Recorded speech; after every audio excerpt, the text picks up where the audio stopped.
So এর আগের দিন সিফা চিকেন বিরিয়ানি খাওয়ার পরে আজকে বললো মা আবার বিরিয়ানি খাওয়ার শখ হচ্ছে, তো নিজেই বললো আজকে আন্ডা বিরিয়ানি বানাবে, মানে ডিমের বিরিয়ানি বানাবে, কিন্তু বাইরে চিকেন চিকেন কিছু ছিল না ওই জন্য।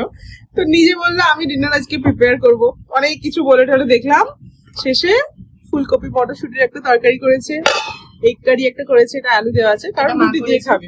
এটা আমি ভাজা করলাম, বেগুন ভাজা করেছে, স্যালাড করেছে, রুটি করেছে। এবার খাওয়া হবে, তাই তো? তো কেমন হবে আমি জানি না, একটু খেয়ে দেখি তারা।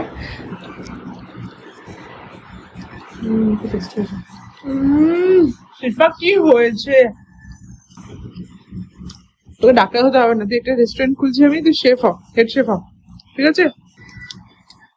দারুণ হয়েছে। একটু চিকে দেখি। ক্যাপসিকাম দিয়েছিস না? এটা হয়ে গেছে। Thank you my chef.